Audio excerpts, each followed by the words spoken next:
casting couch. I was going to make that shit. God damn it. Oh, fuck. Anything so. I actually had a pivot, but fuck it. Pivot on. You ruined the pivot. Oh, I'm sorry. Or transition, not a pivot. Yeah, that's the same thing. Speaking of transition, And we have... Fuck you. Oh, I don't know when anyone else is going to post this, but as of recording this right now, you have exactly 7 days if you're not registered to vote, to register to vote. Because the deadline in Texas is October 9th if you want to vote in person. So if you are of age, fucking make sure you're registered at your current address. Because there's a lot riding on this fucking midterm. Midterm statistically has like the shittiest turnout, especially with young people. And I know our audience is microscopic, but it's all fucking young people. Get your fucking ass out there and fucking vote. yeah. I definitely want to do another pod about the actual election when we're closer. Just about a lot of other stuff that's going to be on the ballot. I'll make sure this goes out tonight. But I'll make sure this goes out. Alright, cool. Yeah. But I definitely will want to do another one just to talk about other things that are on the ballot, but we gotta fucking get Ted Cruz out of fucking Senate. It's a goddamn nightmare. Oh wait, I thought we were going for it. No. I'm just playing. I'm gonna cut that. So, I legitimately almost got mad. It's serious, man. I know Beto is not perfect. I have a lot of problems with Beto. And I know there isn't... I don't know. There's plenty of reasons to be critical of Beto, but you can not. You don't have to agree with everything. You just have to know what the your two options are. And everything that Ted Cruz stands for is bullshit, awful stuff that will hurt each and every one of you, as it already has. Because he doesn't care about people, he cares about getting reelected and wants to be president more than anything. He wants to be president more than standing up for his wife, and Donald Trump calls her an ugly bitch. Like, called his dad the guy who fucking shot Kennedy. Like, he is a scumbag and needs to get the fuck out of the Senate.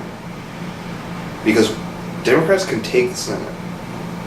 And that's the only way to really begin stopping the shit show that is Donald Trump. So, like I said, I'll do another pod about this, and I'll have a lot more to say, but just basically, you have a week. Make sure you're registered. It takes 2 seconds. There's 1,000 websites to make sure you're registered. You don't need to go to DPS and fill anything out. Like, you can do it so fast. Yeah. If you don't vote, don't complain. I mean, I truly believe that, period. If you don't vote, don't complain. And your vote, sorry to interrupt you, but your vote does matter, especially in these midterm elections. Yeah. Like the presidential election, you can have your opinion about like your Texas dropping the bucket, whatever, that's a whole other thing. But midterms and like Senate, congressional, local elections, everything votes. Last year, we had a woman, I think she was in North Carolina, she won by 1 vote. Yeah. They recounted it like 3 times. She had 1 more vote and beat this dude.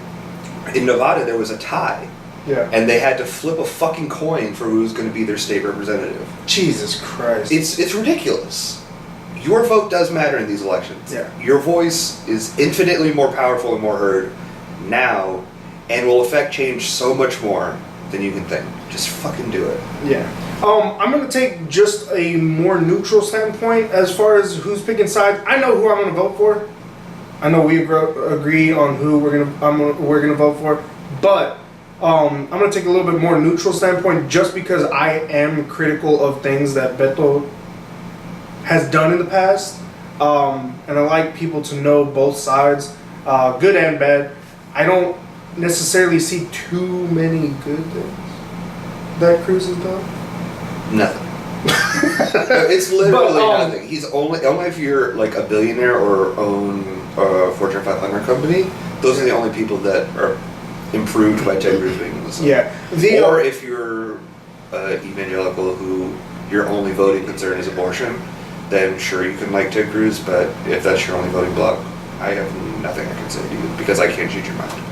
Ultimately, there's never gonna be the perfect candidate. I think the closest person that we ever got to a perfect candidate was like Bernie Sanders, who was like, "Hey, you want your guns? Keep your guns, because I believe in guns, but also I believe in women's rights and women's choices." And so he was like, that's why I like Bernie, because he played both sides. He was like a fine middle who was like touching on some conservative points. You want your guns? So do I. Keep your guns, but I don't necessarily believe in abortion, but women have the right to choose their own life. So you see that I think Bernie was the closest to our perfect, but that's a whole nother thing. I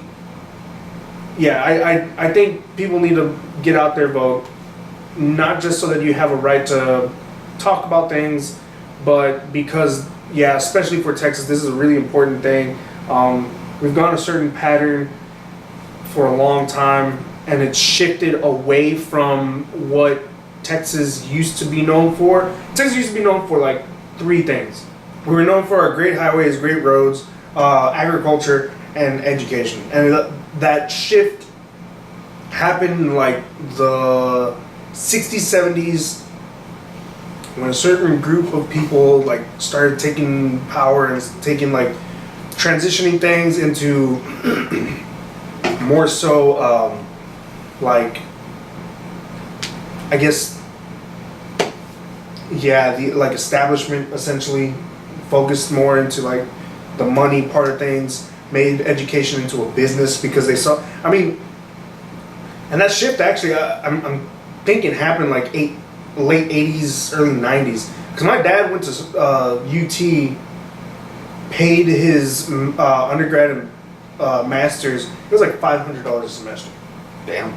Yeah. So like education was super affordable, and professors were still getting paid. Like they were still getting paid, for the time, similar amount of money. So it's not like there wasn't, money being had or being shared or, being taken care of.